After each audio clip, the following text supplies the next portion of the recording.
The crowd watched the billionaire grab the homeless boy by the collar and tear the chalk drawing from the sidewalk. He was screaming that street rats had no right to deface the entrance to his towers.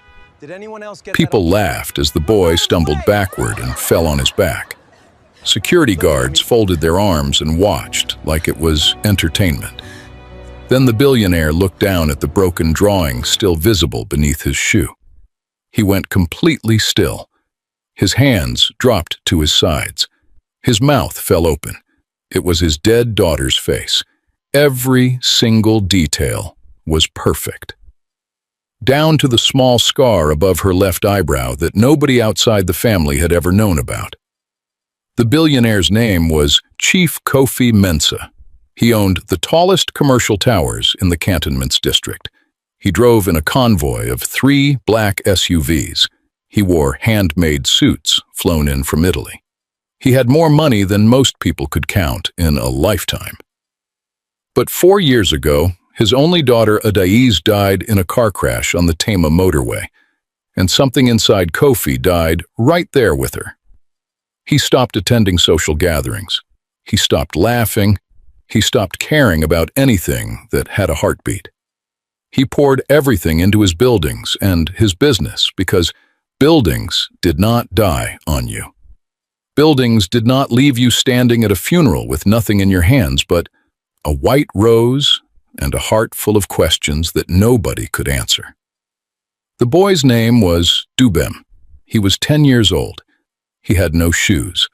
His shorts were torn and stained brown with dirt. His shirt had one sleeve missing.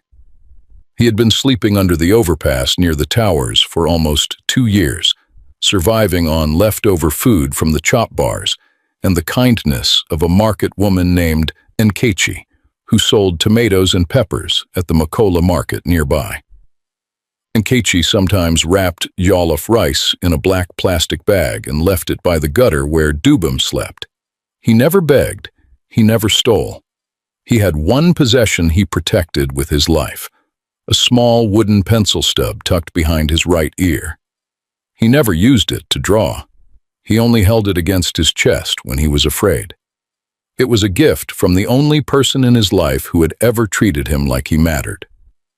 Kofi's head of security, a heavy man with a thick neck named Sergeant Obinadarko, grabbed Dubem by the back of his torn shirt and dragged him across the block.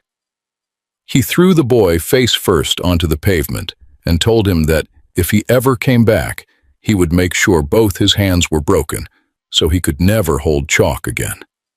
The crowd laughed. Vendors recorded it on their phones. But Kofi did not laugh. He stood frozen on the sidewalk, staring at the smeared chalk beneath his polished shoes.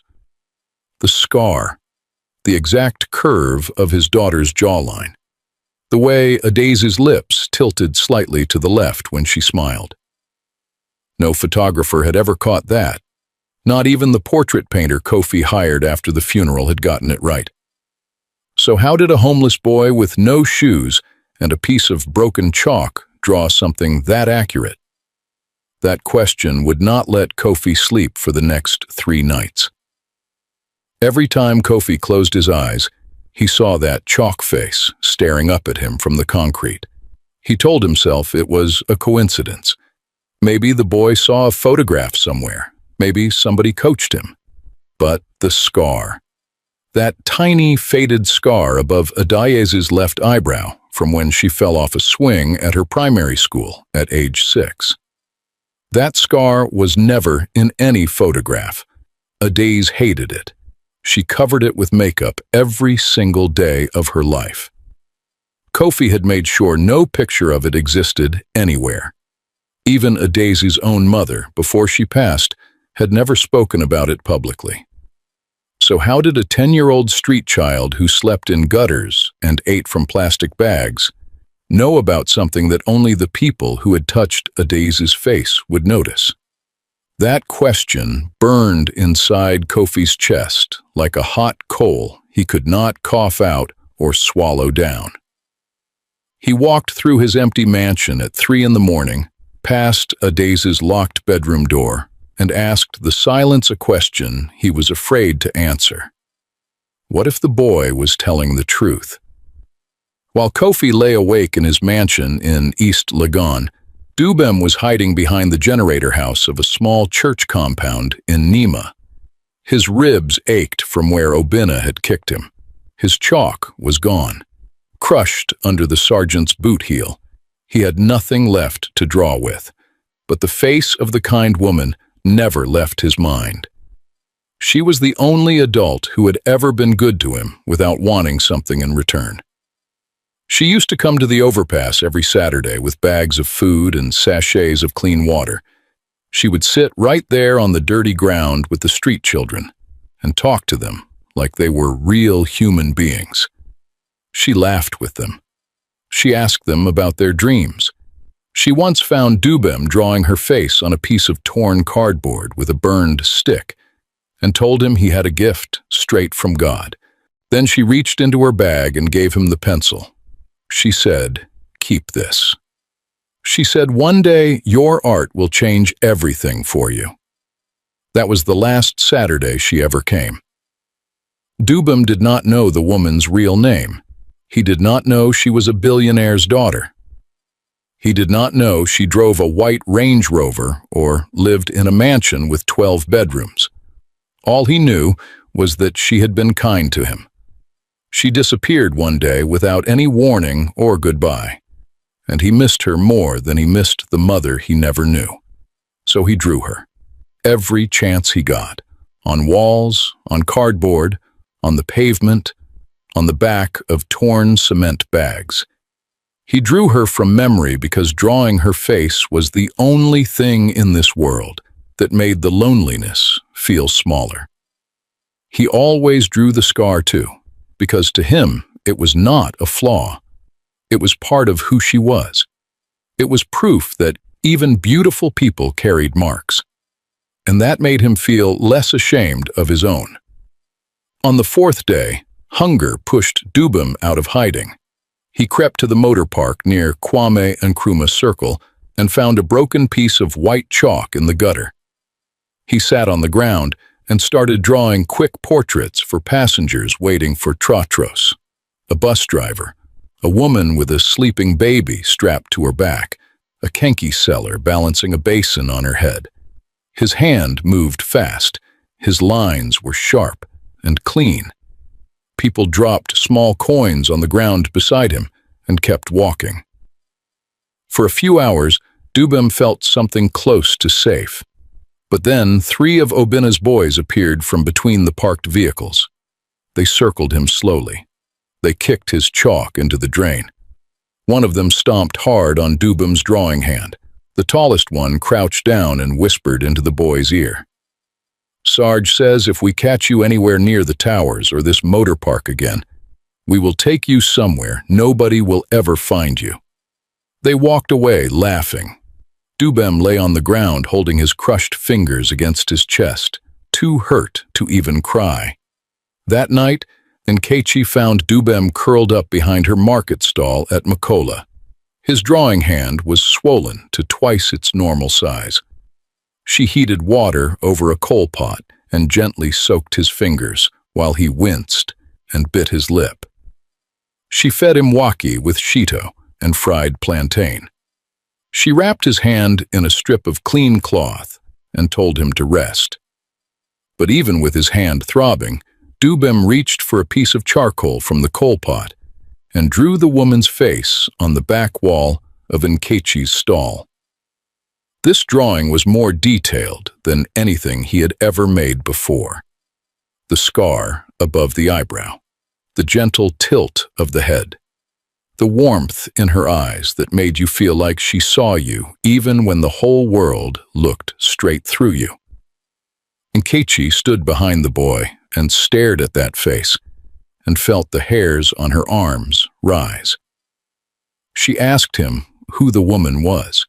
He said she used to feed us under the bridge. She gave me my pencil. She told me I mattered.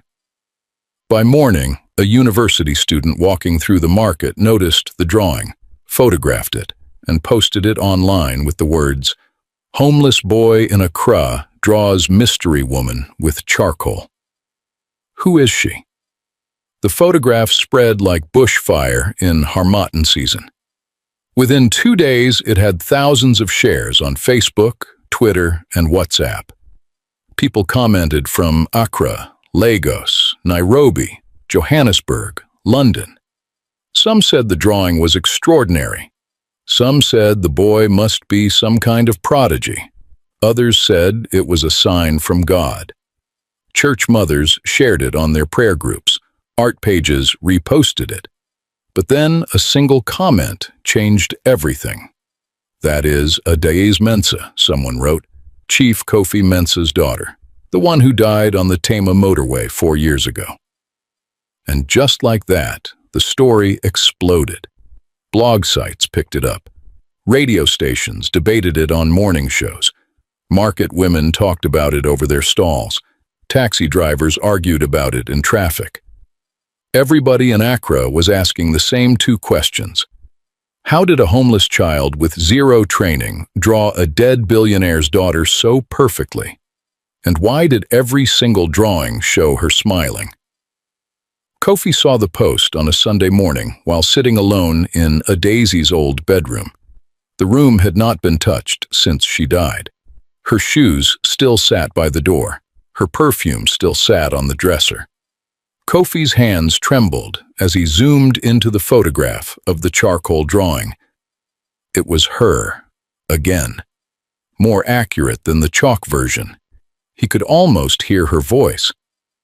He called Obinna into his office that afternoon and ordered him to find the boy immediately and bring him in. Alive, unharmed, not a single scratch on him. But Obinna had no intention of following that order. For the past 1.5 years, Obinna had been running a quiet extortion operation on the side.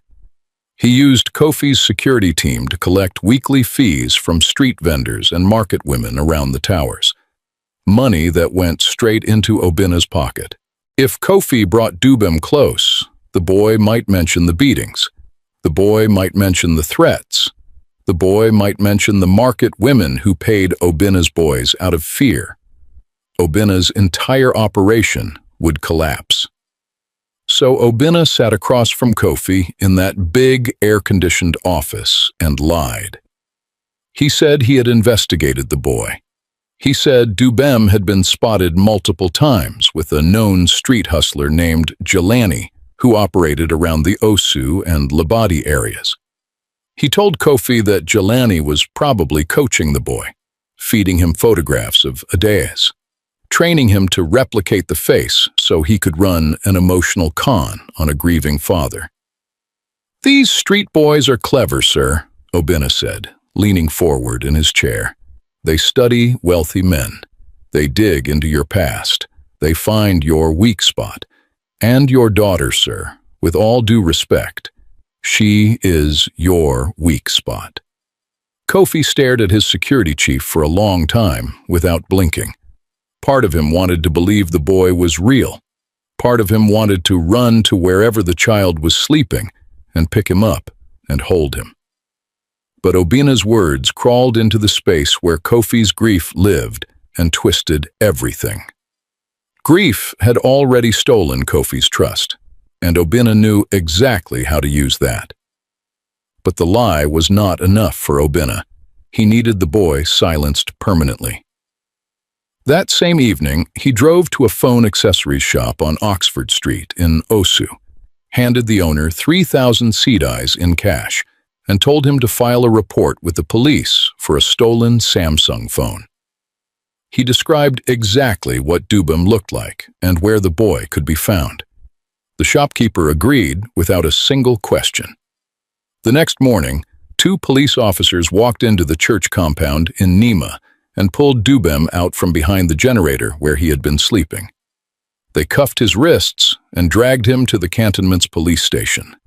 They threw him into a holding cell with grown men twice his age who smelled of sweat and cheap gin. Dubem did not scream. He did not fight.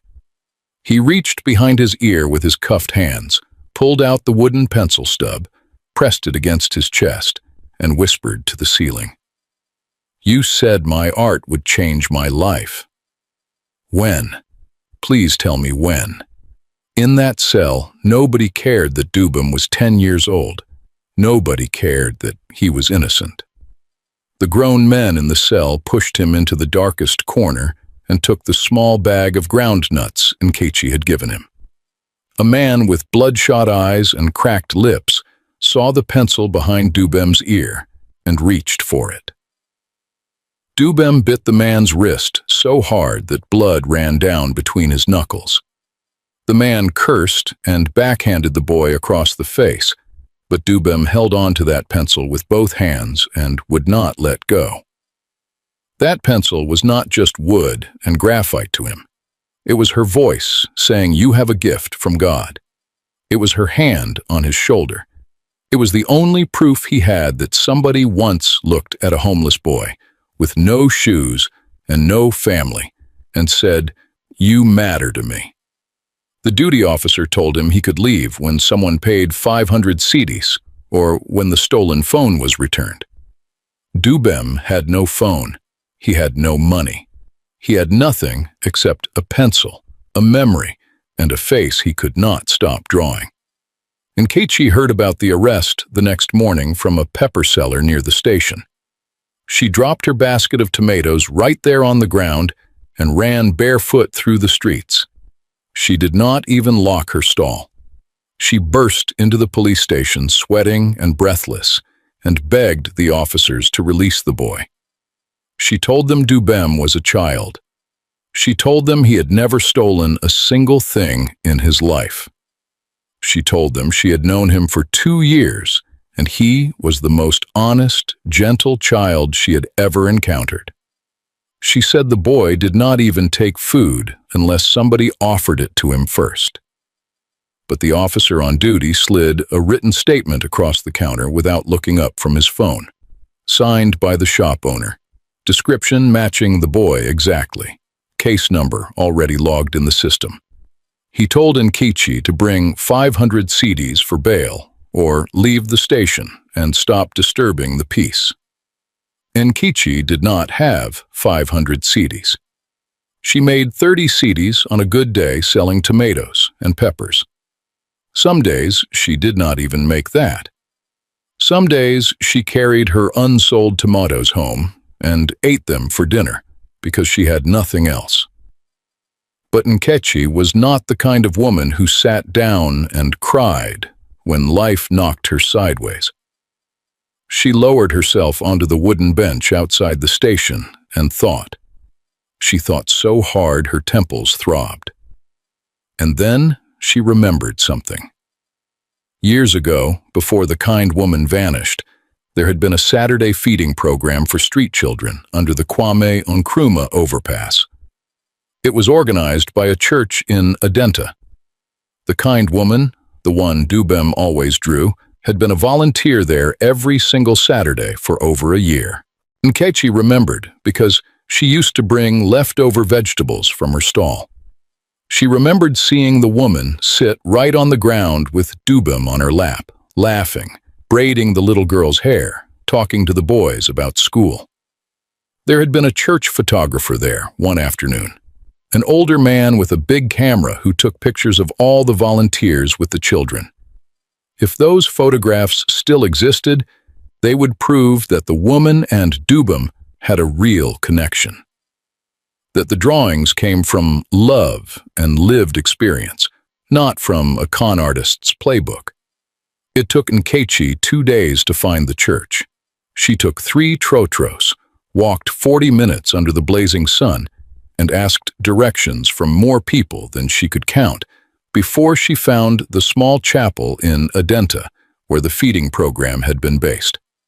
The pastor was an elderly man with gray hair and gentle eyes named Pastor Tunde Asante. He listened to Nkechi's story and shook his head with deep sadness. He said he remembered Adaeze well. She was the most generous volunteer they ever had. She came every Saturday without fail. She paid for school supplies and uniforms out of her own money. She never once mentioned that her father was one of the wealthiest men in Ghana. Pastor Tunde went into the church office and opened a dusty metal filing cabinet. Inside was a thick folder of printed photographs from the feeding program. And right there in the third photograph was everything Nkechi needed. Adaeze Mensah sitting on a woven mat under the overpass with Dubem on her lap. The boy was grinning. Adaeze was laughing so hard her eyes were almost closed. And in Dubem's small right hand, held up like a golden trophy, was the wooden pencil. But the photographs were only half of the truth. The other half arrived through a woman named Amara Owusu. Amara had been Adaeze's closest friend since their days at the University of Ghana in Legon. She worked as a nurse at the Korle Bu Teaching Hospital. She had been following the viral story about the homeless boy and the chalk drawings for days, and when she finally saw the charcoal portrait on Nkechi's stall wall, she recognized the scar immediately. That scar was something only people who had been physically close to Adaeze would ever notice.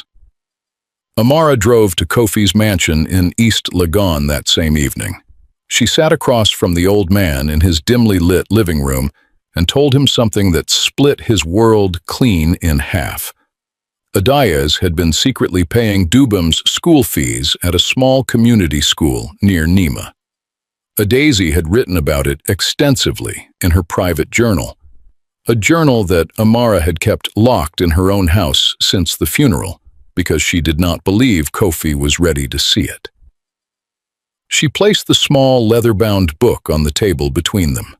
Kofi picked it up with hands that would not stop shaking. Adaeze's handwriting was small and neat and full of life. She wrote about the feeding program. She wrote about the children and their laughter and their courage and how they made her feel like her life had purpose beyond her father's money. But most of all, she wrote about Dubem. She called him my little artist. She described how he drew her portrait on the concrete one Saturday afternoon, using nothing but a piece of charcoal, and how she cried when she saw it. Because nobody had ever drawn her with the scar showing and made it look like something beautiful instead of something to hide. She wrote about enrolling him in school secretly because she knew her father would not understand.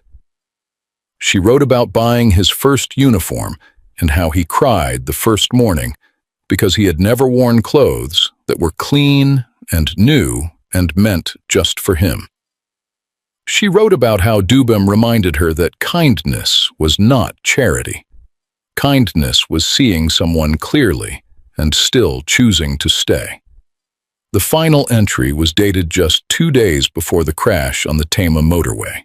It said, "If anything ever happens to me, please find Dubem. Take care of him.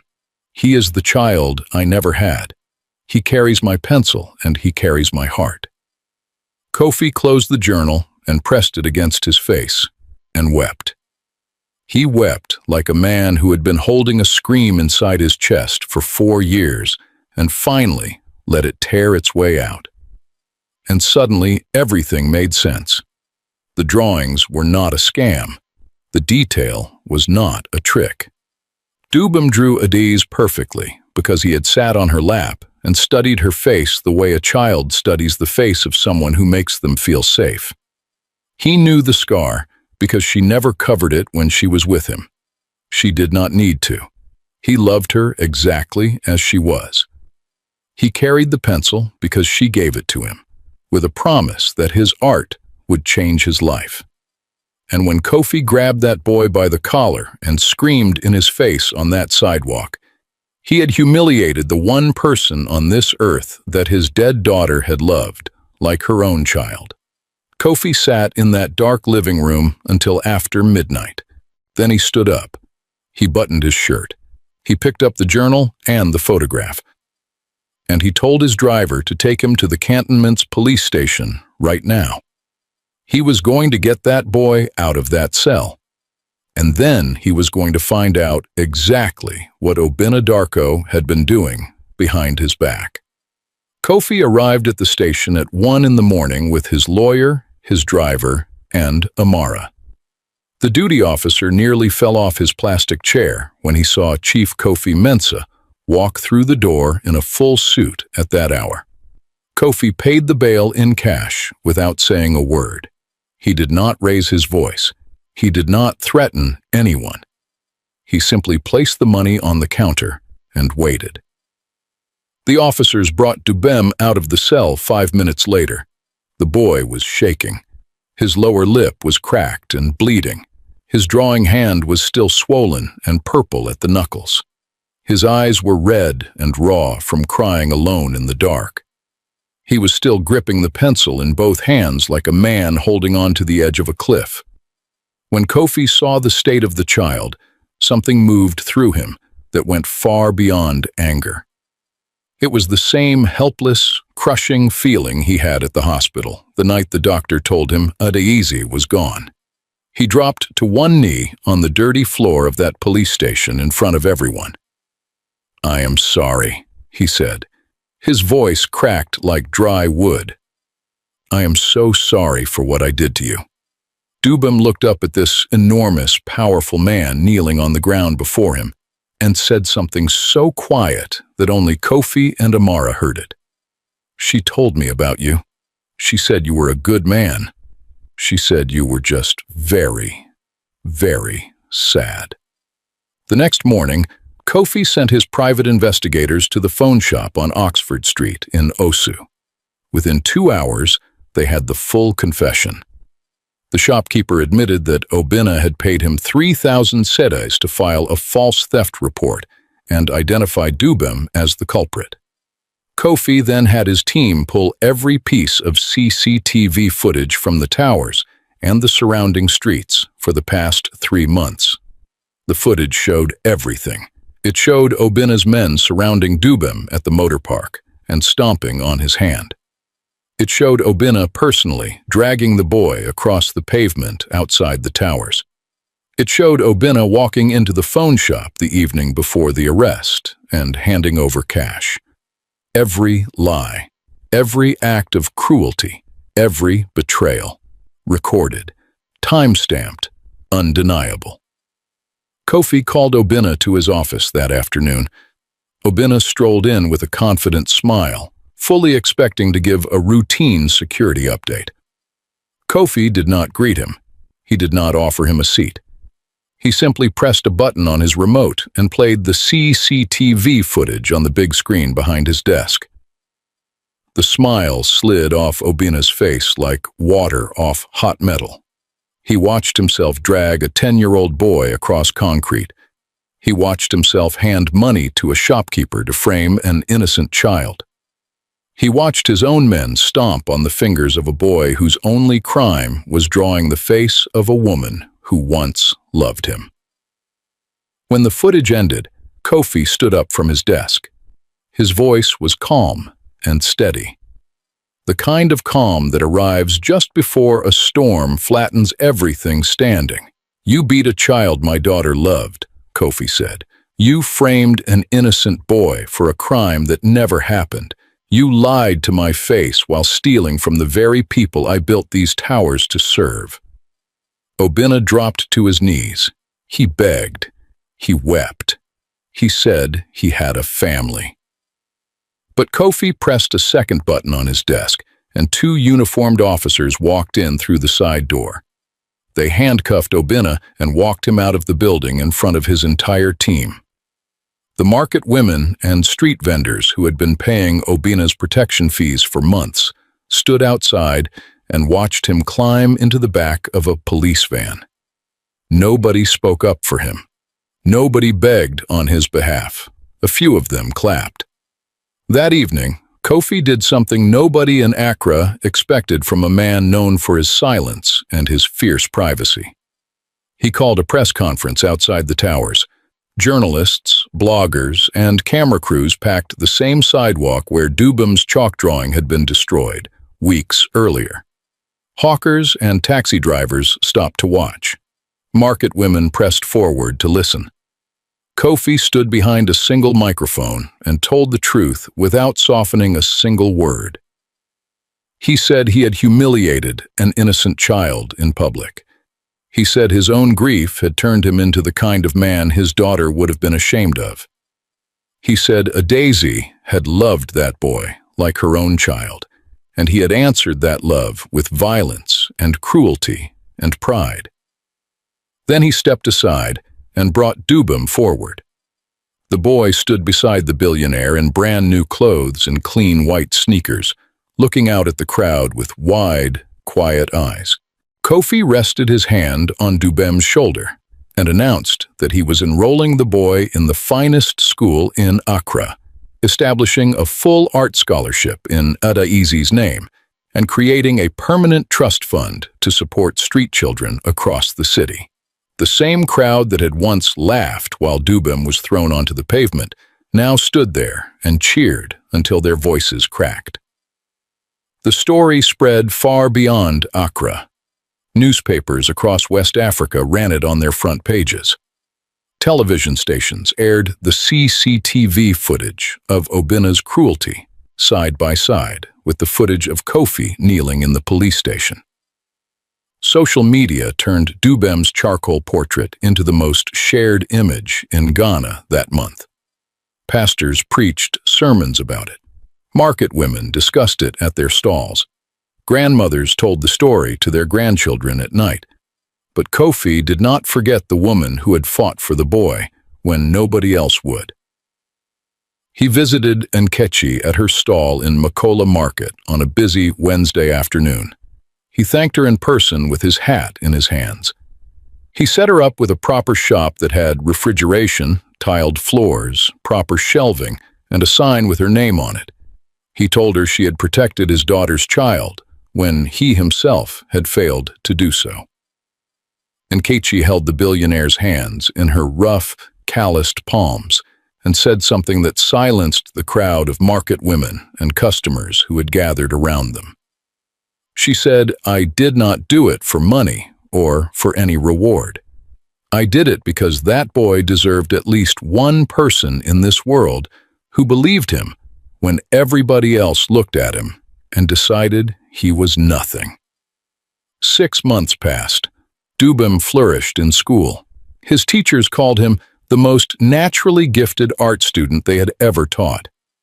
He won a national youth art competition with a portrait of a woman carrying tomatoes on her head. The woman in the painting was Nkechi, but his greatest piece of work came quietly on a Saturday afternoon, when Kofi walked past the study in the East Legon house and found the boy standing in front of a large canvas with a paintbrush in his hand. It was Adai's, life-sized, full-color, oil paint. The scar sat gently above her left eyebrow. Her lips tilted to the left in that half-smile that used to light up every room she entered. Her eyes were so warm and alive that Kofi felt, just for a second, that she was about to speak. He stood in the doorway and watched the boy paint for 20 minutes without making a sound. When Dubem stepped back and looked at him, the boy said only 5 words. "I hope I got her right." Kofi nodded slowly. "You always did," he said. During those 6 months, something quiet and unexpected had been growing between Kofi and Amara. It started with shared evenings in the house. Amara drove over from Korle-Bu every weekend to check on Dubem, help him settle into his new life, and make sure the transition from the streets to a mansion did not overwhelm him. She cooked for them. She sat with Dubem and reviewed his schoolwork. She told him stories about Adaiz that made him laugh until his stomach hurt. Kofi noticed how natural she was with the boy. He noticed how the hallways did not feel empty when her voice was in them. One evening, after Dubem had fallen asleep on the couch with a sketch pad still in his lap, Kofi and Amara sat together on the veranda overlooking the garden. Kofi told her that he had not felt peace since Adaiz died. Not one single day. Not until the night he brought Dubem home and heard a child laughing inside his walls again. Amara reached across the distance between their chairs and held his hand. She did not say anything. She did not need to. Some things do not require words. They just need somebody brave enough to reach across the silence. On the first anniversary of Dubem's rescue, Kofi hung the finished portrait in the main lobby of the Mensa Towers, right there on the ground floor, right in the exact spot where the chalk drawing had been smeared under his shoe. A brass plaque beneath the painting read, Adaizi Mensa. She saw people others looked through, painted by Dubem, age 11. Beside the portrait, inside a small glass display case, rested the wooden pencil stub, the same pencil Adaiz placed in Dubem's hand under the overpass, the same pencil he clutched inside a police cell while grown men tried to steal it from him, the same pencil he refused to release even when a man twice his size hit him for holding on. Every person who walked into the towers stopped in front of that portrait.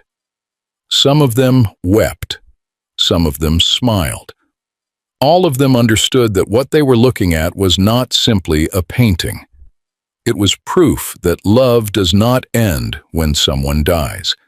It changes shape. It finds new hands. It carries on. A billionaire who destroyed a drawing, only to discover it was the last living piece of his daughter left behind in this world.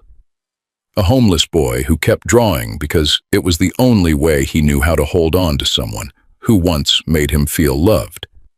And a woman whose kindness survived long after she was gone. Sometimes the people the world overlooks are carrying the deepest love of all. Sometimes the child sleeping outside your gate is holding something more valuable than everything inside your mansion. A heart that remembers.